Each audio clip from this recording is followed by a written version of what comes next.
no compromise. உங்க சைடுலயும் எங்க சைடுலயும். It's a GT promise.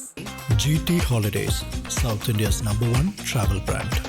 S, வீடு, ஸ்கூல்ஸ், ஹோட்டல்ஸ், ஸ்டோர் ரூம் இங்கெல்லாம் பார்ட்டிஷன் வால் கட்டணும்னாலும் இப்போ பில்டிங் போனஸோட first choice Renocon Rapid Wall Panels. நேற்றைக்கு முந்தைய நாளே நிறைய முதல்வர்கள் பிரதமரை சந்தித்ததும் உள்துறை அமைச்சர் அமித்ஷாவை சந்தித்த நிகழ்வுகள்லாம் நடந்தது. ஆனால் நம்ம தமிழ்நாடு முதலமைச்சர் போயிட்டு பிரதமரை சந்தித்த பிறகாக உள்துறை அமைச்சர் அமித்ஷாவை சந்திக்கல. இந்த டெல்லி விசிட் தமிழ்நாடு முதலமைச்சர் விஜய் அவர்களுக்கு எப்படி அமைந்திருக்கிறது? விஜய் ஸ்பீக்ஸ் லிஸ்டில் லிசன் டு அதர்ஸ். மோடியும் அப்படித்தான் மீட்டிங்ல. ரெண்டு பேரும் அப்படி இருந்தாருன்னா என்னதை பேச முடியும்? யாராவது ஒருத்தர் தொடங்கி இருக்கணும், யாராவது ஒருத்தர் பேசியிருக்கணும். ரெண்டு பேருமே வெரி குட் லிசனரா இருந்தா Modi very good listener. He speaks லிஸ்டில் லிசன் டு அதர்ஸ்.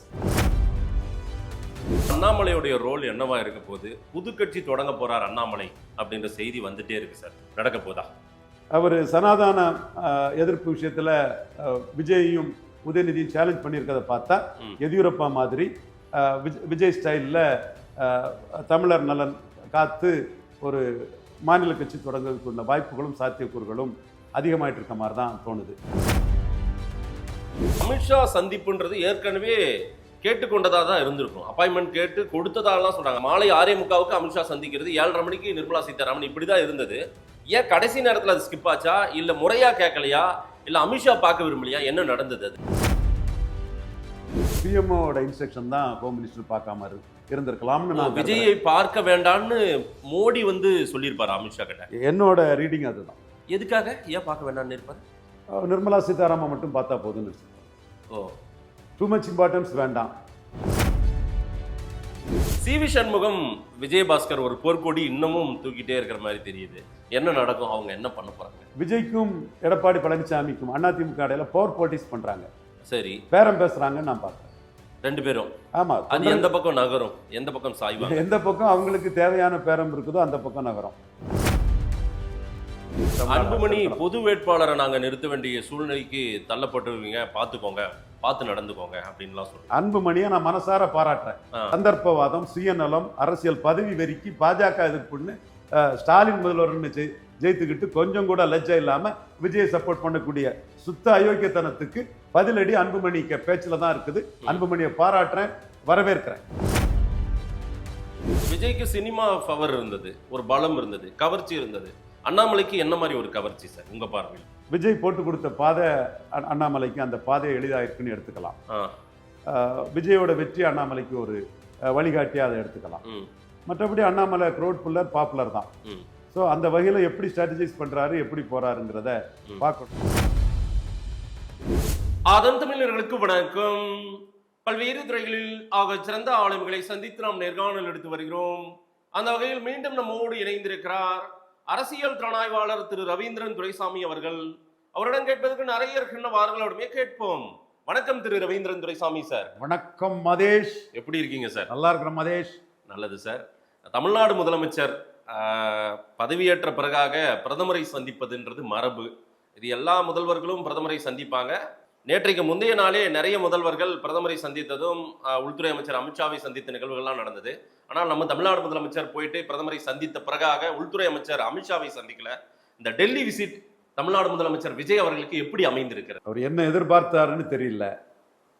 நம்ம வெளியிருந்து பார்க்கும்போது அவர் எதிர்பார்த்த மாதிரி அமையலன்னு தான் தோணுது.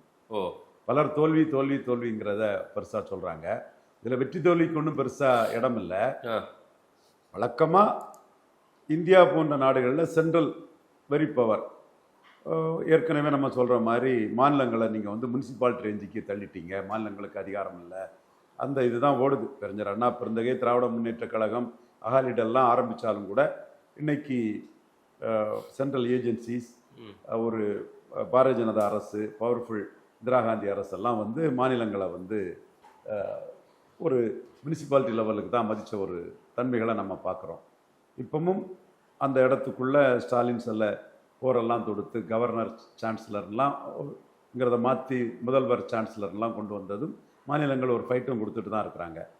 பட் சென்ட்ரல் யூனிலேட்டரி கவர்மெண்ட் பெரிய அளவு பவர்ஃபுல்லாக இருக்கிறதுனால எந்த ஒரு மாநில அரசும் தங்களோட டிமாண்ட்ஸு, நிதி ஆதாரம், மத்திய மாநில அரசு உறவுகள், இதற்கெல்லாம் மாநிலத்தோட அதிகார பலமிக்க மத்திய அரசை வந்து ஒரு அனுசரித்து போக வேண்டிய சூழ்நிலை இந்திய மண்ணுக்குள்ளே இருக்குது. இதில் அதை டிஃபை பண்ணி மோடி நின்றுப்பார், என்டிஆர் நின்றுப்பார், மம்தா நிற்க முயற்சி பண்ணாங்க. இவங்களுக்கெல்லாம் இதை தாண்டி நம்ம அந்த சிஎம்ங்கிற தாண்டி அந்த பிரைம் மினிஸ்டருங்கிற போஸ்ட்ல உட்கார்ந்துடலாங்கிற அந்த ஒரு தோற்றமும் இருக்கும்போது வந்து யூபி சீஃப் மினிஸ்டர், இந்துத்துவாவில் மோடி, ஒரு ஃபைட்டர் ஆட்டு மம்தா பானர்ஜி விழுந்துட்டாங்க. 41 விழுக்காடு வாக்கெடுத்து விழுந்துட்டாலும் நின்னாங்க.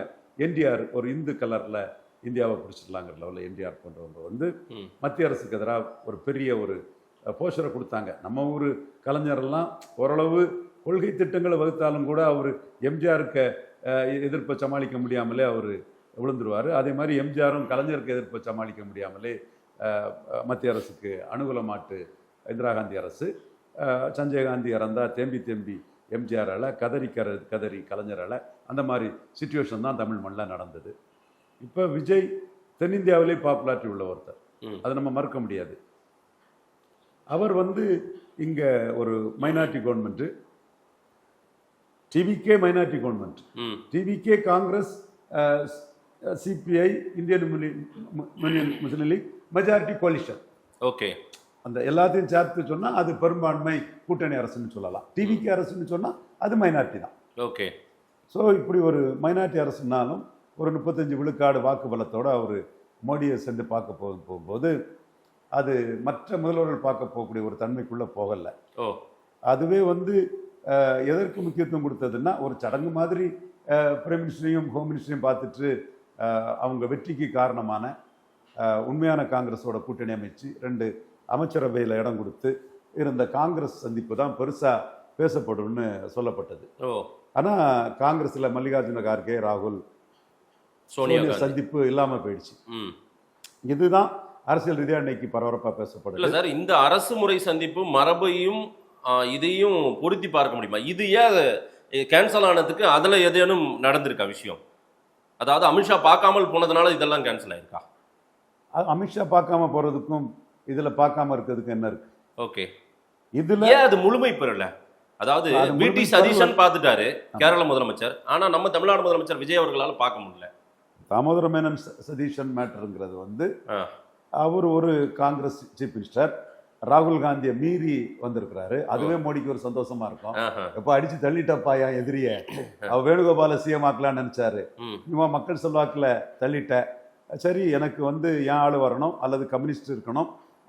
காங்கிரஸ் இல்லை வேணுகோபால் ராகுல் காந்தி ஆள் இருக்கிறதோட ராகுல் காந்தி மீறி நீ இருக்குன்னு சொல்லும்போது மோடிக்கு வந்து சதீஷனுக்கு ஃபேமிலி என்ன, முன்னோர்கள் என்ன, எப்படி வந்தீங்க, அது சதீஷனை பற்றிய உங்களோட இந்த தன்மையில் ஒரு மாஸ் லீடருங்கிற லெவலில் நீங்கள் அப்படி அதை டீல் பண்ணீங்க, எப்படி மக்கள் சக்தியில் சிஎம் ஆயிட்டீங்க, நானும் மக்கள் சக்தியில் தான் என்ன ஒரு கட்டத்தில் வந்து கட்சி தலைமை என்ன மாற்றி நிற்கும்போது குஜராத்தில் மக்கள் சக்தியில் தான் நான் சிஎம்மாக நின்னேன். அதில் அந்த கம்பேரிசன், அந்த ஒன்றா இருந்து வளர்றது, அந்த மாதிரிப்பட்ட இதில் தலைமையை மீறி மக்கள் சக்தியில் வேணுகோபாலை திணிக்க நினைச்சதை மீறி ராகுல் காந்திக்கு எண்ண ஓட்டத்தை மீறி வந்த சிஎம்ங்கும் போது மோடிக்கு வந்து அவரை பற்றி, அவர் குடும்பத்தை பற்றி, அவரோட பின்னணி எல்லாத்தையும் பற்றி பேசுறது அது மோடிக்கு ஒரு இன்ட்ரெஸ்டிங்காக தான் இருந்திருக்கும். மோடி விடி சதீஷன் சந்திப்பில் இதெல்லாம் பேசியிருப்பாங்கன்ற மாதிரி நீங்கள் ஒரு ஸ்டோரி சொல்கிறீங்க. ஆனால் திரு விஜய் அவர்கள் பேசியிருக்காங்களா இல்லையாங்கிறது, இதை மோடிக்கு இதை வீடியோ கேட்கக்கூடிய வாய்ப்பு, ஃபாலோ பண்ணுறதுக்குள்ள வாய்ப்புகள் குறைவு. விடி சதீஷன் கேட்டாருன்னா கரெக்டாக சொல்கிறாரு ஏன்னு இருப்பார். ஆனால் நம்ம முதல்வர் பிரதமர் கான்வர்சேஷனில் என்ன நடந்திருக்கும் சார்? ஒரு ஸ்ட்ரிக்டாக 9 நிமிஷம் தான் நடந்தது. ஆக்சுவலி விஜய் ஸ்பீக்ஸ் லிஸ்டில் லிசன் டு அதர்ஸ். மோடியும் அப்படித்தான் மீட்டிங்கில். இப்போ 2 பேரும் அப்படி இருந்தாருன்னா என்னத்தை பேச முடியும்? அப்போ இது வந்து யாராவது ஒருத்தர் தொடங்கி இருக்கணும், யாராவது ஒருத்தர் பேசியிருக்கணும். 2 பேருமே வெரி குட் லிசனராக இருந்தா Modi very good listener. He speaks listen to others. ஏற்கனவே நான் சொல்லியிருக்கேன் பல முறை, Modi very good listener, listen to others, he speaks லிட்டில்ங்கிறத நான் சொல்லியிருக்கிறேன். விஜய் வந்து எனக்கு சரியா தெரியல, டெஃபன் டம்பா லிசனும் பண்ண மாட்டாரு, பேசவும் மாட்டாராங்கிற ஒரு தோற்றங்கள் வந்து விஜயை பற்றி பலருக்கு இருக்குது. பட் விஜய் வந்து அதிகம் பேச மாட்டார் நமக்கு தெரியும். ஸோ அங்கே ரொம்ப 9 நிமிஷத்தோட அது முடிஞ்சு போச்சு. இல்லை சார், ஒரு 58 வருஷம் தொடர்ச்சியாக திமுக அதிமுக இருந்த ஒரு மண் இது. இங்கே விஜய்னு ஒரு தேர்ட் ஃபோர்ஸ் பெரிய அளவுக்கு வந்திருக்காரு. இன்னும் மெஜாரிட்டி இல்லை தான், ஓகே. ஆனாலும் வந்திருக்காருன்றத அதையாவது பேசியிருக்கணும்ல பிரதமர் மோடி, அது கூட நடக்கலையோ? பிரதமர் மோடிக்கு திமுக அதிமுக மேல எல்லாம் வெறுப்பு கிடையாது, நீங்க நினைக்கிற மாதிரி. திராவிட இயக்கம் இங்க இருக்கிறதெல்லாம் வெறுப்பு கிடையாது. நான் திரும்ப திரும்ப சொல்றேன், மோடிக்கு மு.க. ஸ்டாலின் ரொம்ப பிடிக்கும். ஒரு எமர்ஜென்சி ஒரு சீஃப் மினிஸ்டர் கலைஞர் கருணாநிதி மகங்கிறதுனால எமர்ஜென்சியில் கைது பண்ணப்பட்டு துன்புறுத்தப்பட்ட மு.க. ஸ்டாலின் மேலே தனிப்பட்ட முறையில் மோடிக்கு மிகுந்த மதிப்பு மரியாதை உண்டு. அதனால தான் அவர் எதிர்த்தரப்பு முதலமைச்சராக வரும்போதே உலக நாடுகளின் தலைவர்கள் வரும்போது கொடுக்கக்கூடிய அந்த விஐபி ட்ரீட்மெண்ட் கொடுத்து பெரிய பரேடு கொடுத்து அழைச்சிட்டு வந்து பேசி ரொம்ப நேரம் பேசி வழி அனுப்பி வச்சதை நம்ம பார்த்தோம். ஸோ நீங்கள் திராவிட இயக்கத்துக்கு வந்து பாஜக எதிர்ங்கிறது பாஜகவுக்கு ஆதரவாக இருக்கக்கூடிய ஒரு சில சமூக சகோதரர்கள், என்னுடைய பிராமண சமூக சகோதரர்கள் தான். I respect them, that's different. அவங்க உணர்வை அதில் பெருசுபடுத்தி திராவிடத்துக்கு எதிர்ப்பு பண்ணி பேசுவாங்க. அண்ணாவும் வாஜ்பாயும் நல்ல நட்பில் தான் இருந்தாங்க. மோடிக்கு அந்த எண்ணம் இல்லை கிடையாது.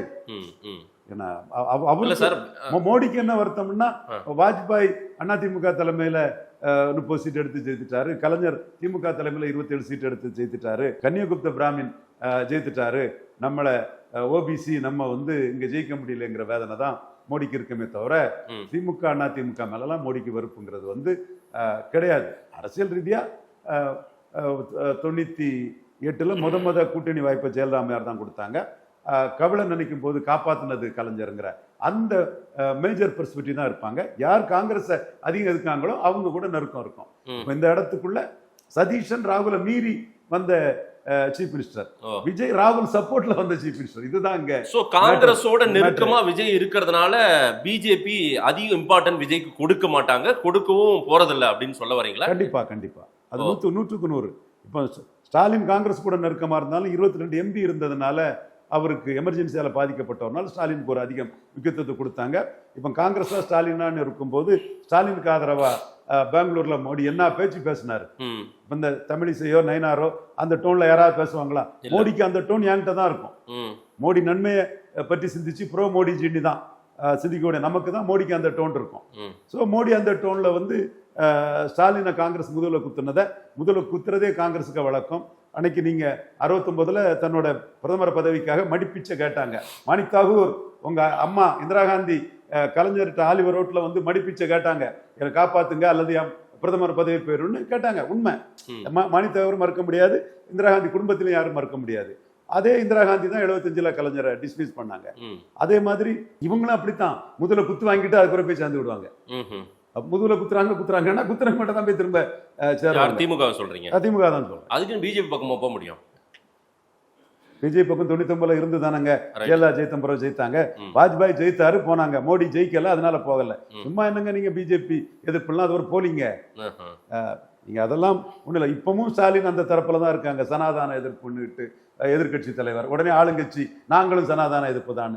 உங்களுக்கு கிறிஸ்தவ முஸ்லீம் ஓட்டு வேணாங்க, அதுக்கு ஒரு சனாதான. இன்னைக்கு அர்ஜுன் நடிகர் பாராட்டுகிறான், அர்ஜுன் ஆக்ஷன் கிங் அர்ஜுன். அன்னைக்கு பிளாஸ்ட் படம் வேற ரிலீஸ் ஆயிருக்கு, அவரை பாராட்டுறேன். சனாதான தர்மம் நாட்டுக்கு தேவையான தர்மம்னு சொல்லிட்டாரு. இந்திய பண்பாடையும் கலாச்சாரத்தையும் காத்து நிற்கக்கூடிய தர்மம். ஓகே, உங்களுக்கு இந்த கிறிஸ்டின் முஸ்லீம் ஓட்டுக்காக பேசுறதுதான். பட் வாஜ்பாய் ஜெயித்தது கலைஞரே ரைட் மேன் இந்த ராங் பார்ட்டி என்டிஏ வந்தாரு. நீங்க வெற்றியும் அரசியல் சந்தர்ப்பம் சூழ்நிலை தான் முக்கியமே தவிர கிறிஸ்டின் முஸ்லீம் ஓட்டை வச்சு பாஜக எதிர்ப்பை வச்சு ஜெயிக்க முடியாம போன பிறகு என்ன இருக்கு?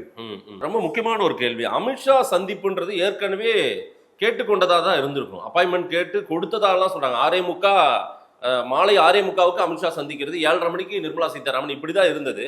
ஏன் கடைசி நேரத்தில் அது ஸ்கிப் ஆச்சா, இல்ல முறையா கேட்கலையா, இல்ல அமித்ஷா பார்க்க விரும்பலையா, என்ன நடந்தது? அது இதுல பலரும் பல இது சொல்றாங்க. விஜய் வழக்கு தொடர்பான விஜய்க்கு விசாரணை இருக்கனால ஹோம் மினிஸ்டர் பார்க்கலங்கிற கருத்தை ஒரு சிலர் அடிச்சு விடுறாங்க. என்னோட பார்வையில் இது the instruction must have came from PMO. BMO ஆபீஸ்ல என்ன வேவு இருக்கோ அங்க அந்த ஒட்டுமொத்த வார்த்தையின் பிரதிபலிப்பா தமிழ்ல சொல்ற ஒரு ஆளு ரவீந்திரன் துரைசாமி மாதிரியே இருக்கு எனக்கு. ஸோ பிஎம்ஓட இன்ஸ்ட்ரக்ஷன் தான் ஹோம் மினிஸ்டர் பார்க்காம இருந்திருக்கலாம்னு நான் விஜயை பார்க்க வேண்டாம்னு மோடி சொல்லியிருப்பாரு அமித்ஷா கிட்ட. என்னோட ரீடிங் அதுதான். எதுக்காக ஏன் பார்க்க வேண்டாம்னு இருப்பாரு? நிர்மலா சீதாராமன் மட்டும் பார்த்தா போதும்னு வச்சிருப்பாங்க. டூ மச் இம்பார்ட்டன்ஸ் வேண்டாம். 3 மாநில முதல்வர்கள் அமித்ஷாவை சந்திச்சிருக்காங்க. எஸ், டூ மச் இம்பார்ட்டன்ஸ் விஜய்க்கு வேண்டாம். லிமிட்டெட் இம்பார்ட்டன்ஸ் போதும். என்ன இருந்தாலும் அவர் 2 காங்கிரஸ் அமைச்சர்களை வச்சுட்டு இருக்கக்கூடியவர் தான். அல்டிமேட்டா அவர் உண்மையான காங்கிரஸ் கூட கூட்டணி வச்சு தான் அவர் ஜெயித்திருக்கிறாரு. ஸோ அவர் காங்கிரஸ் சென்ட்ரிக் தான். சதீஷன் ராகுலை மீறி வந்தவர். இவர் வந்து ராகுல் கட்சியில தான் வராரு, ஆனா ராகுலை மீறி வந்தவர். இவர் ராகுல் சப்போர்ட்டோட ராகுல் ஸ்டாலினுக்கு துரோகம் பண்ணதுல வந்தவர்.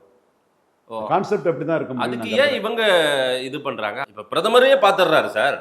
பிரதமர் பாக்குறது கன்வென்ஷன். சரி, ஹோம் மினிஸ்டரை பார்த்து தான் தீரணும்னு இல்லை. இன்னும் ஒரு 15 நாள் கழிச்சு கூட ஹோம் மினிஸ்டரை போய் பார்க்கலாம். ஓகே, பார்க்க கூடாது ஒண்ணு. ஆனா இது ஒரு அரசியல் மெசேஜ் தான், பார்க்காம தவிர்த்தது.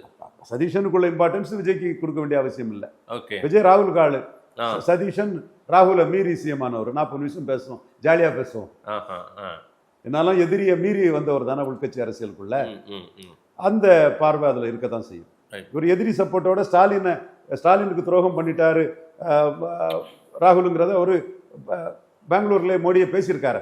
சரி, மோடிக்கு எதிரான வலுவான ஆள் ராகுல் காந்தி தான். ராகுல் காந்தி, சோனியா காந்தி, பிரியங்கா காந்தி ஏன் பார்க்கல? அது ஏன் அவாய்ட் பண்ணிட்டாங்க? என்ன காரணம்? அது ஏன் ஸ்கிப் ஆச்சு? இது ஜெயலலிதா அம்மையார் வந்து ஆட்சிக்கு வந்ததும் 2011 முதல் டிஎன்பிசி மெம்பரை எனக்கு போட சொல்லிட்டாங்க. அவங்க சொன்னது ஜெயா டிவி ஷேரை காப்பாற்றி கொடுத்தவர், லேண்ட் அக்விசிஷனை எதிர்த்து முகம் காட்டி ஃபைட் பண்ணி ஜெயித்தவர், அவரை நம்ம ரிவார்ட் பண்ணிடுவோம், அவர் ஒரு நாடார் கம்யூனிட்டினாலும் அவரை ரிவார்ட் பண்ணிடுவோம்னு ஜெயலலிதா சொல்லிட்டாங்க. அப்படி சொல்லும்போது ஜெயலலிதா கூட இருக்கவங்களுக்கு ஆட்சிக்கு வந்தது போஸ்ட் இவருக்கு போறதாங்கிறதுல அது ஒரு சிக்கல் ஆயிட்டு. யாரு என்னன்னு எனக்கும் தெரியும் விடுங்க. அதே மாதிரி இப்போ வந்து காங்கிரஸ் டிவிக்கு இதுல ராஜ்யசபா நம்ம கட்சிக்கு வந்ததை நம்ம கட்சிக்காரனும் கொடுப்போம், எதுக்கு காங்கிரஸ் கொடுக்கணுங்கிற எண்ணம் ஓட்டம் விஜய்க்கு இருக்கலாம். சரி, அதுல அவங்க காங்கிரஸ் வந்து ராஜ்யசபா அக்ரிமெண்ட் போட்டிருக்காங்க. அது எந்த ராஜ்யசபா எப்போ உள்ள ராஜ்யசபா நமக்கு தெரியல. அதுல ஃபர்ஸ்ட் ராஜ்யசபா தாவேக்கா நம்ம சென்டிமெண்ட் நம்ம கட்சிக்கு கொடுக்கணுங்கிற எண்ண ஓட்டம் தான் விஜய்க்கு இருக்கலாம். சந்திச்சா அவங்க கேட்பாங்க ராஜ்யசபாவை எங்களுக்கு கொடுங்க, அப்புறம் அது தொடர்ச்சியும் கொடுங்க. சிபி சண்முகம் ரிசைன் பண்ணது இடைத்தேர்தல் வரும், போட்டியே இருக்காது, தாவேக்காவுக்கு தான் அது வரும். 117க்கு மேல போட்டியே இருக்காது. அப்புறம் 117 118 பற்றி எல்லாம் கேள்வியே இல்லை. அன்ன போஸ்டா தாவேக்காவுக்கு வந்துடும். ஸோ தாவேக்காவுக்கு அன்ன போஸ்டா வரக்கூடியதை காங்கிரஸ் கேட்கலாம். அதை கொடுக்கணுமா வேண்டாமாங்கிறதுல விஜய்க்கு வந்து நம்ம கட்சிக்கு போறதுதான் காங்கிரஸ் நினைக்கலாம். இல்ல, ஏற்கனவே முடிவு செய்யப்பட்ட ஒண்ணு இந்த மாதிரி அரசியல் காரணத்துக்காக ஸ்கிப் பண்ணுவாங்களா என்ன? அதாவது முடிவு செய்யப்பட்ட ஒன்றுன்னு சொன்னா ஒரு பிராட் பேஸ்டா தான் முடிவு பண்ணியிருப்பாங்க, மற்றபடி டீட்டெயிலா முடிவு பண்ணியிருக்க மாட்டாங்க. இல்ல, ஒரு விருந்தே இருந்தது, அன்றைய நாள் வந்து ஒரு விருந்து இருந்தது, மதிய விருந்து நம்பர் 10 ஜென்பத்துல இருந்ததா சொல்றாங்க. அப்படின்னா இந்த இது தொடர்பா அவரு விஜய் வந்து காங்கிரஸை காலி பண்ணிக்கிட்டு காங்கிரஸ் என்னமோ தேவையில்லை, உனக்கு தெரியும், உன்னை பற்றி எனக்கு தெரியும், நீ திமுகவுக்கு துரோகம் பண்ண மாதிரி எனக்கும் துரோகம் பண்ணுவ அப்படின்னு காங்கிரஸ் ஒரு கணக்கு போட்டு விஜய் ஏடிஎம்கே ரிபல்ஸை வச்சு மெஜாரிட்டி காட்டலான்னு ஒரு ஸ்கீம் போடுறது காங்கிரஸுக்கு ஒரு அதிருப்தியா இருக்கலாம். நம்மளை விட்டு போயிடும். ஓகே, நம்மளை விட்டு பிடி போயிட்டுன்னா அப்புறம் ப்ரீஃபேர்டு தானே. இப்போ 2 விஷயத்தை ஸ்கிப் பண்ணியிருக்காரு சார். கேரளா முதல்வர் பதவியேற்பு விழாவுக்கு அழைப்பு இருந்தும் போல, அதே போல இங்க டெல்லிக்கு போனவர் ராகுல் காந்தி சோனியா காந்தியும் பார்க்கல. காங்கிரஸை விட்டு தன்னை தள்ளி வச்சுக்கிறாரா? ஏன்னா பிஜேபியினுடைய கோப பார்வையிலும் விழாம நம்ம தள்ளி போயிடலாம் அப்படின்னு நினைக்கிறாரா? ஒருவேளை இங்க மந்திரி சபையில காங்கிரஸ் சேர்த்து வச்சிருக்கிற பிறகு அதுக்கு பொண்ணுங்க தள்ளி போறது. ஆனாலும் ஒரு மெசேஜ் கொடுக்குற, வேற வழி இல்லாம கொடுத்துக்கோங்க 2 மினிஸ்டர், இப்போதைக்கு அது ஆட்சி அமைக்கணும். நானு ஆனாலும் பாருங்க, எனக்கு அவங்களுக்கும் தூரம் தாங்க, நீ அந்த பக்கம் நான் இந்த பக்கம்ன்றாரு விஜய். அப்படி சொல்றாரோ? இல்லையா, அப்படி இவர்கிட்ட எம்பியா இருக்குது. ஸ்டாலின்னா 22 எம்பி இருக்குது தேவை மோடிக்கு. இப்போ இவருக்கு தேவை என்ன இருக்கு? இவர் ஜஸ்ட் ஒரு காங்கிரஸ் கொலிஷன்ல சிஎம் தானே. மோடிக்கு அப்படி ஒன்றும் விஜய்க்கு அவசியம் இல்லை, ஸ்டாலினுக்கு அவசியம் இருக்கு. மோடிக்கு அது எப்பவுமே முக்கியத்துவம் கொடுத்துட்டு தான் இருப்பாரு. இதுல கேரளாவில் அவர் போகாததை வந்து சைக்கிள் கேப்ல உள்ள எடப்பாடி புகுந்துட்டாரு, ராஜதந்திரி. எப்படி? அதாவது இவரு போவாரா மாட்டாரான்னு இருந்தது. அதுல வந்து கேன்சல் பண்ணிட்டாருன்னு பத்திரிகையில் ஒரு கேசிய செய்தி வந்தது. கேசிய செய்தி வரும்போது நம்மளே சொன்னோம், ராகுல் மேல இவருக்கு ரொம்ப ரப்போ, வேணுகோபால் வேண்டியவர், வேணுகோபாலுக்கே இல்லாத இடத்துல போய் நம்ம போய் சந்தோஷமா போய் நிற்கிறதுல என்ன இருக்குன்னு அவரு விட்ரா பண்ணியிருப்பார், அது கேன்சல் பண்ணியிருப்பாருங்கிற கருத்தை நாம முன் வச்சோம். அவருக்கு கேரளாவில் பெரிய ரசிகர் பலம் இருக்கு. அதனால தான் இன்னைக்கு சுரேஷ் கோபி கூட இவரு அவர்கிட்ட மத்திய அமைச்சர் தான், தமிழ்நாடு சீஃப் மினிஸ்டர் தன்னோட பேசினதை என்ன மகிழ்ச்சியா கேரள மக்கள் மத்தியில் அதை தெரிவிக்கிறாரு. திசைவும் ஒன்றுபட்ட கரங்கள் என்ன மாதிரி சுரேஷ் கோபி ஆட்டமா ஆடுறாரு. இல்ல சார், அதான் நான் என்ன சொல்ல வர்றேன்னா, விஜய் அங்க போறது சதீஷனுக்கு பிளஸ் தான். ஆனா அது விஜய்க்கு குட்வில் சதீஷனும் கிடைக்கும்னு தான் நினைப்பாரு. இப்போ விஜய்க்கு குட்வில் தனக்கு கிடைக்கட்டுங்கிறது தானே இவர் சுரேஷ் கோபி வந்து அஜித் கூட ஒரு படத்தில் நடிச்சார், விஜய் கூட நடிச்சிருப்பாருன்னு தெரியல. பட் சினிமா ஹீரோக்கள்ங்கிறனால ஒரு நட்போலையும் இருக்கும். மத்திய அமைச்சர், திருச்சூர் எம்பி, விஜய் என்கிட்ட பேசிட்டாருன்னு என்ன துள்ளாட்டம் போடுறாரு. இல்ல அதுவே என்ன மெசேஜை கொடுக்குது அப்படின்னா, பிஜேபியின் சில தலைவர்களை இன்னும் சந்திக்க விருப்பப்பட்டிருக்கார் திரு விஜய் அவர்கள், தமிழ்நாடு முதலமைச்சர். அதற்காக பேசப்பட்ட தொலைபேசி உரையாடல்கள் போல தான் இது தெரியுது. அப்படிதானே கணிக்க முடியுது உங்களுக்கு? இல்ல அது அந்த மாதிரியும் அதை எடுத்துக்கலாம். பட் அதை சுரேஷ் கோபி வெளியே சொல்லியிருக்க வேண்டிய அவசியம் இல்லை. விஜய்க்கு கேரளாவில் நல்ல பாப்புலாரிட்டி இருக்கிறனால துள்ளி குதிச்சு விஜயே என்கிட்ட பேசிட்டாரு அப்படின்னு பண்றாரு. சுரேஷ் கோபி ஒரு எம்பி எங்களுக்கு வெற்றி பெற்று தந்தவர் தான். பட் ஓகே, ஒரு அரசியல் களத்துக்குள்ள அவர் திருச்சூர்ல கிறிஸ்தவர்கள் ஆதரவுலையும் வெற்றி பெற்றவருங்கிறது நம்ம தெரிஞ்ச ஒரு உண்மை. விஜய் தன்னோட நட்பா இருக்காருங்கிறது கேரளாவுக்குள்ள தனக்கு ஒரு பிளஸ்ன்னு சுரேஷ் கோபி நினைக்கிறாரு. அதன் மூலமா விஜய் சுரேஷ் கோபியை அணுகிருக்கிறாருங்கிறது நமக்கு தெளிவா இதுல தெரிய வருது. இந்த சைக்கிள் கேப்ல உள்ள நுழையிறங்கிறது எடப்பாடி பண்ணது. 20 சீட் ஆஃபர் கொடுத்திருப்பாரு எடப்பாடி நான் சொன்னேன். அது ஒரு லாபியில கொடுக்குறாருன்னு நான் சொன்னேன். அப்போ அந்த லாபி யாருங்கிறது பூனைக்குட்டி வெளியே வந்துச்சு. யாரு? ஜோதிமணி தான். ஜோதிமணியும் அதுக்குள்ள இருக்காங்க. இதையும் தாண்டி industrial lobby, middleman, dealers, brokers, அரசியல்ல பல இதுகள் இருக்கும். அது மிடில்மேன்லாம் அரசியல்ல ரொம்ப சகஜமான ஒரு விஷயம். ஒரு பொலிட்டிக்கலா அந்த இடத்துக்குள்ள ஹார்ஸ் ட்ரேடிங்ல எடப்பாடிக்கு கட்சி பாதிக்கப்படுதுன்னதும் தானாடாவிட்டாலும் சதையாடும்னு ஜோதிமணி உடனே இது அரசியல் அநாகரிகம், பாஜகவை குறை சொல்லக்கூடிய நாம இதை எய்த்து பேசக்கூடாதுன்னு நல்ல சாணியையும் கரியையும் கரிச்சு அவங்க அரசியல் எதிரி மாணிக்தாவர் முகத்தில் அப்படியே சிங் தூக்கி வீசினாங்க. மாணிக்தாவர் திணறிட்டாரு. அப்ப இதுக்குள்ள அவர் அங்க போகல இங்க போகலன்னு சொன்னதும் எடப்பாடி உள்ள பூந்துடலான்னு பாக்குறாரு. இப்படி 3 வருஷம் கழிச்சுதான் வரப்போகுது. அது 3 வருஷத்துக்கு பிறகு முடிவு பண்ணக்கூடியதான். என்றாலும் அரசியல்வாதி ஒவ்வொரு நுணுக்கமா ஒவ்வொரு கருத்தையும் பார்க்கும்போது எங்க ஒரு இடைவெளி கிடைச்சா போகலாங்கிற மாதிரி எடப்பாடி போகிறாரு. ஆனா விஜய் பிளஸா எடப்பாடி பிளஸான்னா விஜய் தானே பிளஸா இருக்கும் காங்கிரஸ். அது அன்னைக்குள்ள காலகட்டம் யார் யாருக்கு எப்படி செல்வாக்கு இருக்கு என்ன இருக்குது அது காங்கிரஸ் முயற்சி பண்ணக்கூடியதான். கருணாநிதி பிளஸா எம்ஜிஆர் பிளஸான்னு சொல்லும் போது எம்ஜிஆர் தான் பிளஸ். ஆனா எம்ஜிஆர் நான் மேஜர் பார்ட்னரா இருப்பேன்னு சொன்னாரு. கருணாநிதி நான் மைனரா இருக்க தயாரு 23 தாரன்னு சொன்னதும் அவங்க டக்குன்னு கருணாநிதியோட சேர்ந்துக்கிட்டு அவர் உடனே முதுகுல குத்துன காங்கிரஸ நேருவின் மகளை வருக நிலையான ஆட்சியை தருகன்னு அவர் ஒரு டயலாக போட்டு இது பண்ணாங்க. ஸோ இன்னைக்கு விஜய் 35ங்கிறதுலையும் எடப்பாடி 27 அந்த 21 அதுங்கிறது மாறுபட்ட கருத்து இல்லை. ஆனா ஒரு சைக்கிள் கேப் வரும்போது எடப்பாடி உள்ள நுழைறாருங்கிறது நம்ம கண்ணுக்கு தெரியுது. அதை வந்து அவங்க சந்தோஷமா பார்ப்பாங்க. விஜயை காட்டி தான் ப்ரூவ் பண்ணாத விஜயை காட்டி தான் ஸ்டாலின்கிட்ட 3 எம்எல்ஏ ஏத்திக்கிட்டாங்க, ஒரு ராஜ்யசபா ஏத்திக்கிட்டாங்க. காங்கிரஸ்காரன் அவல் ஆபத்தை தான் பார்ப்பான். அது வந்து பச்சையா பார்ப்பான், லெஜ்ஜை இல்லாம பார்ப்பான், முதுகுல குத்திட்டு துரோகம் பண்ணிட்டு பார்ப்பான். ஸோ அது அவனுக்கு வழக்கங்கிறது விஜய்க்கும் தெரியாம இருக்காது. ஸ்டாலினுக்கு இப்பதான் புரிஞ்சிருக்கும். ஸ்டாலின் திமுகவுக்கு பலமுறை புரிஞ்ச ஒரு விஷயம் தான். ஸோ இந்த இடத்துக்குள்ள காங்கிரஸ் அதிருப்தியில இருந்தாங்க பார்க்கலன்னு கூட ஒரு சிலர் தட்டி விடுறாங்க. சோனியா பார்க்க விரும்பலன்னு கூட. பட் எது எப்படினாலும் இந்த செய்திகள் வந்து அமித்ஷாவை அவர் அடுத்தால பார்த்துட்டாலும் சோனியா பார்த்துட்டாலும் it will die a natural death. இது 4 நாள் பொங்கட்டு அதுக்கப்புறம் தண்ணி விட்டு அணைச்சிக்கொண்டு கூட விஜயை நினைக்கலாம். இந்த ஏடிஎம்கே ஃபேக்ஷன்ல அந்த குரூப் எல்லாமே எடப்பாடியை நோக்கி போயிட்டாங்க. எடப்பாடி ரொம்ப ஸ்ட்ராங்ன்றது இப்போவாவது ஒத்துக்கிறீங்களா? எங்க இதுக்கு முன்னே நான் வந்து உங்ககிட்ட ஒத்துக்கிட்டு தானுங்க பேசியிருக்கேன். அதிமுகனா எடப்பாடி தான், குட்டையோ நெட்டையோ சிறுசோ பெருசோ அவர் தான் அதிமுக, அவர் தான் ரெட்டையில, அவர் தான் ஏற்கனவே பேசின விஷயம் தானுங்க. சசிகலா வந்ததும் மன்னிச்சு காலில் விழுந்துருவான்னு சொல்லும் போது அதிகாரத்துக்காக தான் சசிகலா, அது அதிமுக கலாச்சாரம், நான் குறை சொல்ல வரல.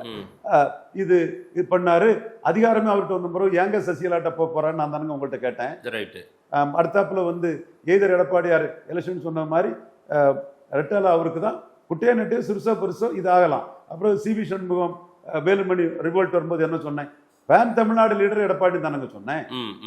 அவரோட மேலா இருந்த பன்னீர்செல்வம், டிடிவி, சசிகலா இவங்க அவருக்கு போட்டியாளர்கள். இவங்க உள்ள வந்தா மறிச்சிட்டு எடுத்துருவாங்களோன்னு அதை ஒத்துக்க மாட்டாரு. மற்றவங்க எல்லாம் சபார்டினேட் தான். அப்போ இந்த ஃபைட் வந்து சசிகலா, தினகரன், ஓபிஎஸ் ஃபைட்ல இவர் கூட நின்னவங்க இவரை ஃபைட் பண்றாங்க. இது இந்திரா காந்தியை ப்ரப்போஸ் பண்ண கேண்டிடேட்டை எதிர்த்து ஒர்க் பண்ணி ஜெயிக்கும் போது கூட நின்ன ஆட்கள்லாம் சி சுப்பிரமணியம், பக்தவச்சலம், கோசல்ராம், ஆர்வி சாமிநாதன் இவங்கெல்லாம் வந்து இந்திரா காந்தி பதவி இழந்தது டெசர்ட் பண்ணிட்டு போனாங்கல்ல, ஆமா டெசர்டர்ஸ். ஓகே. நான் டெசர்டர்ஸ்ங்கிற வார்த்தையை பயன்படுத்தி சொல்லியிருப்பேன்.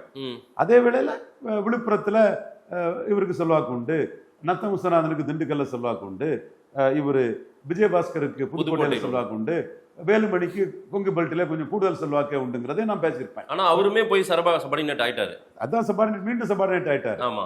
பேன் தமிழ்நாடு செல்வாக்கு எடப்பாடி பழனிசாமி தாங்கிறத நான் சொல்லத்தானுங்க செய்யறேன். இந்த ஃபைட் வந்து எடப்பாடிக்கு என்ன பிளஸ்ன்னா, எதிரணியில அன்னைக்கு டிடிவி இருந்தாரு, சசிகலா இருந்தாரு, ஓபிஎஸ் வர்சஸ் எடப்பாடி இருந்தது. இப்போ எடப்பாடி வர்சஸ் விஜய்னே வந்துட்டு, எடப்பாடி வர்சஸ் விஜய். இதுதான் எடப்பாடிக்கு இந்த ஃபைட்ல பிளஸ். ஆனா விஜய் இந்த 25 பேரும் பார்த்து இந்த 25 பேருக்கும் லீடர் ஆயிட்டாரு விஜய். ஒரு அந்த 25 பேரும் விஜய்க்கு ஆதரவு ஓட்டு போட்டிருக்காங்கல்ல.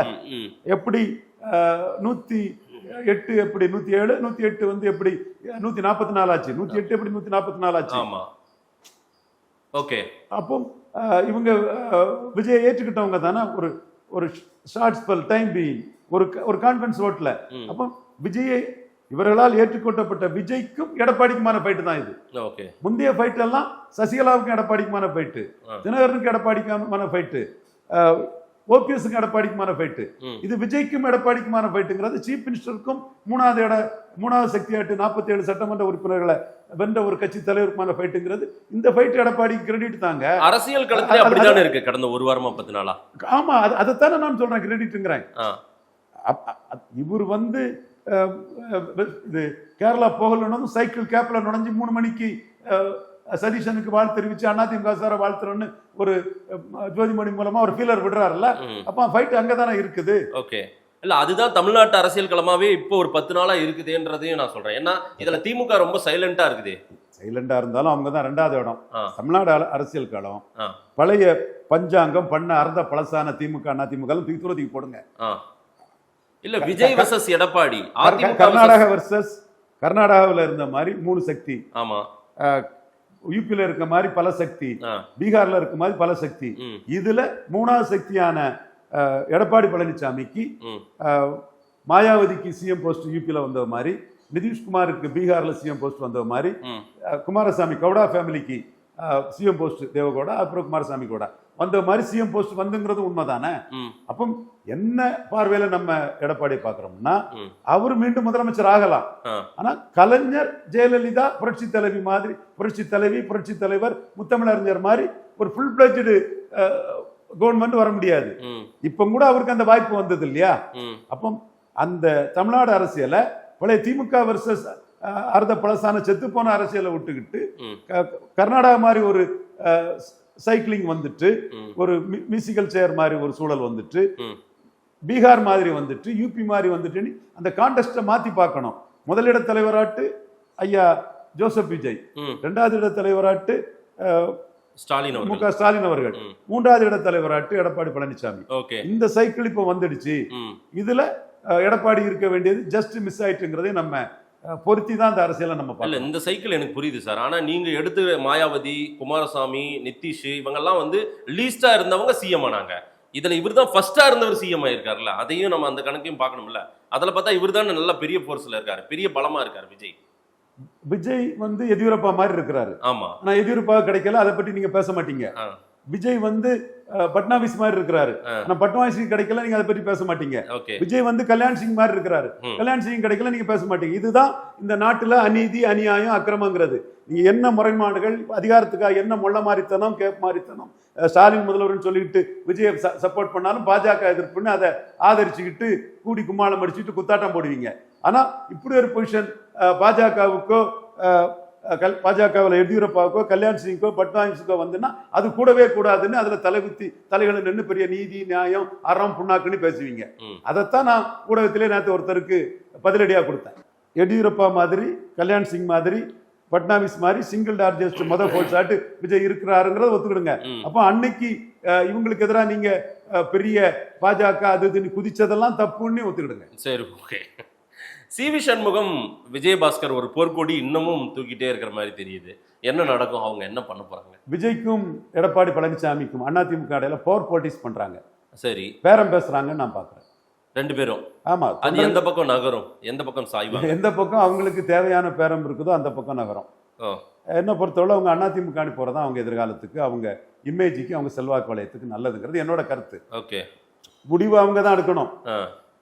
அது அவங்க விஜய் ப்ராமிஸ், நல்ல ப்ராமிஸ் கொடுத்து அதை நம்பி கூட போகலாம்.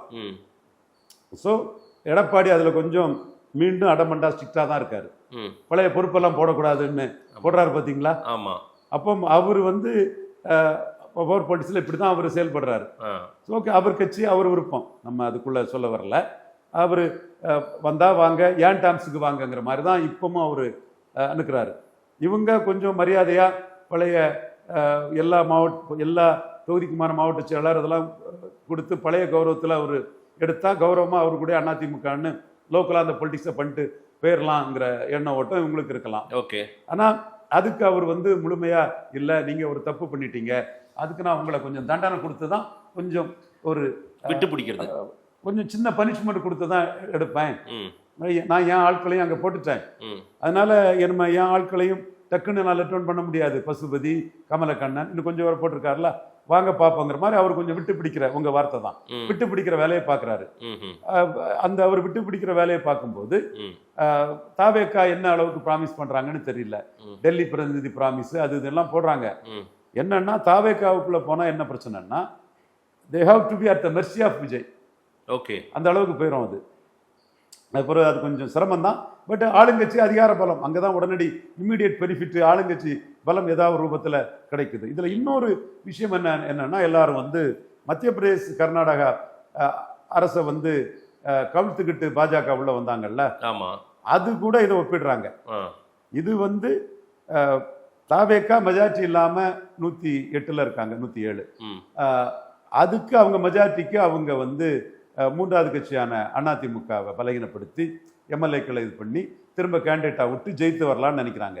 அங்க வந்து மேண்டேட் காங்கிரஸுக்கு எதிராக போயிட்டு கர்நாடகாவிலையும் மத்திய பிரதேசிலும் பிஜேபி 19 ஸ்வீப் பண்ணிட்டு மோடி ஸ்வீப் பண்ணதுனால அவங்களுக்கு வந்து காங்கிரஸ் செல்வாக்கு குறைஞ்சிடுச்சு, ராகுல் காந்தி செல்வாக்கு பெருசா இல்ல, மோடி செல்வாக்கு ஏறிட்டு, என்னமே பாஜக நம்பி தாமரையில் நின்னாலும் நம்ம ஜெயிக்கலான்னு இவர் ஜோதிராஜ் சிந்தியா அவரோட ஆதரவாளர் எம்எல்ஏக்கள் வந்தாங்க. மத்திய பிரதேசில் ஆட்சி மாற்றம் உருவாச்சு, சௌகான் கையில் ஆட்சி வந்தது. இது பாஜகவுக்கு ஆபரேஷன் லோட்டஸ்ங்கிறது. மக்களவையில் ஜெயித்த பிறகு வந்தாங்க. இப்போ வந்து அந்த 2026 ரிசல்ட்டுக்குள்ளே வராங்க. அப்போ 2026 ரிசல்ட்டுக்குள்ள அவங்க என்ன நினைக்கிறாங்க, நீங்க 47 இடம் ஜெயித்திருக்கிறாரு, அப்ப மீண்டும் எலெக்ஷன் வந்து அவ்வளவு ஜெயிக்கும், நமக்கு தான் அதிகம் ஜெயிக்குங்கிற நம்பிக்கை விஜய்க்கு இருக்குது. அதனாலதான் நான் விஜய்க்கு டைரக்டா விஜய்க்கு என்னோட கோரிக்கை வைக்கிறேன். மற்ற ஆதவ அர்ஜுனா, லீவ் நம்பர் 2 புஷியானதெல்லாம் விட்டுருங்க. உங்களுக்கு உண்மையிலே அப்படி ஒரு நம்பிக்கை இருக்கும்னா ஏன் நீங்க கெட்டே என்டிஆர் மாதிரி நீங்க ஃபுல் பிளட்ஜெட் சிஎம் 144 வாக்களை எடுத்து அறுதி பெரும்பான்மையை நிரூபிச்ச சிஎம், நீங்க கேட்டா கவர்னர் வந்து டிசால்வ் பண்ணிக்கிட்டு உங்களை கேட்டேக்கர் சிஎம்ஆ இருந்து நீங்களே எலெக்ஷனை நடத்தும் போது சிஎம்ஆ இருங்கன்னு சொல்லதுக்கு உரிமை உண்டு. அந்த நம்பிக்கை உங்களுக்கு இருந்ததுன்னா அதுக்கு ஏன் போக மாட்டீங்கிறதா என்னோட கேள்வி. அப்ப அந்த ரிஸ்க் எடுத்தா ஒரு வேளையில தோத்துருமோங்கிற அச்சம் இருக்கு உங்களுக்கு. இது வந்து ஒரு 10-15 பேரை ரிசைன் பண்ண சொல்லிட்டோம்னா 15 பேரும் ஜெயித்தாலும் லாபம் தான், 10-12 ஜெயித்தாலும் லாபம் தாங்கிறதுல ரிஸ்க் உங்களுக்கு இல்லைங்கிற லெவல்ல ஒரு குதிரை பேர ஆட்டம், ஆளுங்கட்சி அதிகாரத்தை பயன்படுத்தி இந்த ஆட்டத்தை தாவேக்கா ஆடுறாங்கன்னு நான் நினைக்கிறேன். உண்மையிலே மக்கள் மத்தியில நீங்க என்ன ஜெயிப்பீங்க, பெரிய செல்வாக்குன்னா வந்திருக்கீங்க, 35 முதலிடம் வந்திருக்கீங்க. நீங்க என்டிஆர் ராமகிருஷ்ண மாதிரி டிஸ்ட்ரிபியூஷனுக்கு போகலாமா? இதை நான் அவருக்கு சபார்டினேட்ஸோ அவரை நம்பி ஜெயித்த மற்றவங்களே கேட்கல, டைரக்டா விஜய்க்கு தான் இந்த கொஸ்டினை நான் முன் வைக்கிறேன். ரைட்டு. இப்போ இந்த 5 பேர், இப்போதைக்கு 5 திருச்சி கிழக்கோட இந்த 5 பேர் நின்னா என்ன மாதிரி தேர்தலா இருக்கும்? அந்த இடைத்தேர்தல் யாருக்கு சாதகமா இருக்கும்? அது பெர்மிட்டேஷன் காம்பினேஷன் எப்படி வருது, மற்றவங்க என்ன ஸ்டாண்ட் எடுக்கிறாங்க பார்த்தா சொல்ல முடியும். இருக்கிற கட்சிகள்ல நம்பர் 1 கட்சி விஜய் தான், அதுல எந்த மாற்றமும் இல்லை. அது உண்மை நிலைமை, ரிசல்ட் தான் சொல்லுது. அப்படி நம்பர் 1 கட்சியா இருக்கும் போதே அம்பாசம்பத்துல 3வது தான் ஒரு கட்சி போயிருக்கு. இருமுறை போட்டியெல்லாம் இல்லை, 3 முனை தெளிவா இருக்குது. ஃபர்ஸ்ட்டுக்கும் செகண்டுக்கும் வித்தியாசம் அதிகம், செகண்டுக்கும் தேர்டுக்கும் வித்தியாசம் குறைவு. 8 விழுக்காடு எடுத்து 4 விழுக்காடை தக்க வச்சுக்கூடிய சீமானும் தனிச்சு போட்டி விடுவான்னு ஒரு பெரிய பிளேயர் ஆட்டு உறுதியான நிலைப்பாடோடு இருக்கிறாரு. அன்புமணி பொது வேட்பாளரை நாங்க நிறுத்த வேண்டிய சூழ்நிலைக்கு தள்ளப்பட்டுருவீங்க, பாத்துக்கோங்க, பார்த்து நடந்துக்கோங்க அப்படின்லாம் சொல்றேன். அதுதான் நீங்க யார் ஜெயிப்பாங்க தோப்பாங்கன்னு கேட்கும்போது களம் வரட்டு, காட்சிகள் எப்படி அமைட்டுங்கிற இதை பார்க்கணும். அந்த மாதிரி பொது வேட்பாளருக்கு ஒத்துப்பாங்களா? அதுக்கான முயற்சி நடக்குது. அன்புமணியை நான் மனசார பாராட்டுறேன். ஆ. சந்தர்ப்பவாதம், சுயநலம், அரசியல் பதவி வெறிக்கு பாஜக எதிர்ப்புன்னு ஸ்டாலின் முதல்வர்னு ஜெயித்துக்கிட்டு கொஞ்சம் கூட லஜ்ஜை இல்லாம விஜயை சப்போர்ட் பண்ணக்கூடிய சுத்த அயோக்கியத்தனத்துக்கு பதிலடி அன்புமணிக்கு பேச்சுல தான் இருக்குது. அன்புமணியை பாராட்டுறேன், வரவேற்கிறேன். Right, okay. பிஜேபியே இவ்வளவு அமைதியா இருக்கு. குறிப்பா அண்ணாமலையுடைய ரோல் என்னவா இருக்க போகுது? புது கட்சி தொடங்க போறார் அண்ணாமலை அப்படின்ற செய்தி வந்துட்டே இருக்கு சார். நடக்க போதா? அவர் சனாதன எதிர்ப்பு விஷயத்துல விஜயையும் உதயநிதியும் சேலஞ்ச் பண்ணியிருக்கிறத பார்த்தா எதியூரப்பா மாதிரி விஜய் ஸ்டைலில் தமிழர் நலன் காத்து ஒரு மாநில கட்சி தொடங்குறதுக்குள்ள வாய்ப்புகளும் சாத்தியக்கூறுகளும் அதிகமாயிட்டு இருக்க மாதிரி தான் தோணுது. ஆனால் நம்மளை பொறுத்த அளவில் மோடி ஃபார் PM 2029க்கு என்ன பண்ணுறோமோ அதை தான் பண்ணிட்டு இருக்கிறோம். எஸ்சி எஸ்டியில் வந்து எஸ்சியில் மதம் மாறினா எஸ்சி அந்தஸ்து கிடையாது. ஆனால் எஸ்டியில் கிறிஸ்தவர் ஆனாலும் எஸ்டி தான். அதை இந்து எஸ்டி கிட்ட இருந்து கிறிஸ்தவ எஸ்டி ட்ரைபல்ட்ட இருந்து பிரிக்கிறது தான் மோடிக்கு நல்லது, சனாதன தர்மத்துக்கு நல்லதுக்கு. இந்து எஸ்சிகள்லாம் நம்ம மதம், நம்ம வழிபாடு. கற்பனா அந்த ஒரு படம் வந்திருக்கலாம் இப்போ, கருப்பசாமியா கருப்பு அந்த மாதிரி நம்ம வழிபாடுகள் முறையில் அவங்க இருக்கக்கூடியவங்க. அவங்கள்ட்ட இருந்து கிறிஸ்தவ ட்ரைபல்ஸ் வந்து டீலிங் பண்ணணும். அதுதான் பாஜகவுக்கு நல்லது, மோடிக்கு நல்லது, இந்து தர்மத்துக்கு நல்லதுங்கிறத நாம் 2029 மோடிக்காக நேற்று கூட ஒரு கருத்தை பிஎம்ஓவுக்கு நம்ம கொடுத்துருக்குறோம். பட் அண்ணாமலை எங்கிருந்தாலும் ஷைன் பண்ணணும். ஒரு பெருந்தலைவர் காமராஜ் ஆதரித்த ஒரு குடும்பத்தை சேர்ந்த ஒரு தேசியவாதி, தேசிய உணர்வு கொண்டவர், துடிப்பான இளைஞர், எக்ஸ்ட்ராடினரி பிரில்லியன்ட்டு. அவர் தலைமையை மாற்றிக்கிட்டு எடப்பாடியோட கூட்டணி போனது தவறு. அவர் தலைமையை மாற்றக்கூடாதுன்னு நம்ம படித்து அடித்து சொன்னோம். சந்தர்ப்பவாதிகள், சுயநலவாதிகள் பாஜக பேசுகிறோமா, என்ன பேசுகிறோமேனு தெரியாமல், மோடிக்காக பேசுகிறோமேனு தெரியாமல் மைக்கை கொடுத்தா என்னத்தையாவது போய் ஒரு கருவேப்பிலை மாதிரி விளம்பரத்தை தேடக்கூடிய நபர்கள் எல்லாம் அண்ணாமலைக்கு அநீதி அடைச்சாங்க. அதுவும் நம்ம கண்கூட பார்த்த ஒரு விஷயம்தான். அந்த சூழ்நிலையில் தனித்தன்மையோட தன் நிலைப்பாட்டை மக்கள் மத்தியில் கொண்டு போகிறது அண்ணாமலைக்கு பொலிட்டிக்கல் கெயின்னு நினைக்கலாம். விஜய்க்கு சினிமா பவர் இருந்தது, ஒரு பலம் இருந்தது, கவர்ச்சி இருந்தது. அண்ணாமலைக்கு என்ன மாதிரி ஒரு கவர்ச்சி சார் உங்க பார்வையில்? விஜய் போட்டு கொடுத்த பாதை அண்ணாமலைக்கு அந்த பாதையை எளிதாயிருக்குன்னு எடுத்துக்கலாம். விஜயோட வெற்றி அண்ணாமலைக்கு ஒரு வழிகாட்டியாக அதை எடுத்துக்கலாம். மற்றபடி அண்ணாமலை க்ரௌட் புல்லர், பாப்புலர் தான். ஸோ அந்த வகையில் எப்படி ஸ்ட்ராட்டஜைஸ் பண்ணுறாரு, எப்படி போகிறாருங்கிறத பார்க்கணும். விஜய் வெற்றிகரமாக சரியான வியூகத்தில் போய் கோல் போட்டுட்டாரு. இவர் என்ன வியூகம் எடுக்கிறாரு, எப்படி போகிறாருங்கிறத காலம்தான் போய் சொல்லணும். பொறுத்திருந்து பார்ப்போம். ஜனநாயகத்தில் மக்கள் எஜமானர்கள். இல்லை, ஃபர்ஸ்ட் ரவுண்ட்லேயே வந்து உட்காந்துட்டாரு அதிகாரத்தில், அது மெஜாரிட்டி இல்லைனாலையும். அந்த மாதிரி அண்ணாமலை எல்லாம் ஃபர்ஸ்ட் ரவுண்ட்லேயே அந்த மாதிரி ஏறி மேலே வர முடியுமா? என்ன ஸ்ட்ராட்டஜி பண்ணுறாரு, எப்படி பண்ணுறாருங்கிறத பார்க்கணும். There are so many ifs and buts. ஆமாம், அது எப்படி அவர் பாராரு, என்ன வாராருன்னு பார்த்து சொல்லுவோம். அண்ணாமலைக்குன்னு ஒரு புல் இருக்குது, அவர் பெரிய திறமசாலிங்கிற ஒரு பாராட்டு இளைஞர்கள் மத்தியில் இருக்குது, வரவேற்பு இருக்குது. அவர் பேசினா வியூஸ் பிச்சுக்கிட்டு போகுது. அவர் ஒரு தகவல் சொன்னால் அதை பற்றி பார்க்கறதுக்கு பார்வையாளர்கள் குவிறாங்க. அவருக்கு லீடர்ஷிப் மேலே மக்கள் மத்தியில் ஒரு அபிமானம் இருக்குது. அதை அவர் எப்படி கொண்டு போனாரு, எந்த திசையில் கொண்டு போறாருங்கிறத பார்க்கணும். நம்ம 2026 பாஜக அவர் முடிவுக்கு விட்டுருக்கணும்னு நம்ம சொன்னோம். எடப்பாடி முடிவுக்கு விட்டுட்டாங்க. அவரும் 27 விழுக்காடு எடுத்துட்டாரு. 27ங்கிறது மோசமான ஓட்டு சொல்ல முடியாது. ஸோ பாஜகவுக்கு பொறுத்தளவில் எடப்பாடி முக்கியமானவர் தான் இன்னைக்கு 26க்கு பிறகு. ஸோ அந்த யதார்த்த சூழ்நிலையை மறந்துக்கிட்டு நம்ம பேச முடியாது. சரி, அதனால தான் ராயராஜ சோழம் விஷயத்தில் மோடியை பார்த்ததும் மாதிரி பாராட்டினதும் எடப்பாடிக்கு நன்றிங்கிறத நம்ம சொல்கிறோம். ஸோ இந்த சூழ்நிலை இதுக்குள்ள பாஜகவுக்குள்ள வந்து அண்ணாமலை என்ன சாதிக்க, பாஜகவுக்குள்ள ஒரு தலைமை பொறுப்படுத்தி என்ன சாதிக்க முடியும்? மத்திய அமைச்சரும் மாநில தலைவரும் கொடுத்தா அதில் தாக்கு பிடிக்க முடியுமா?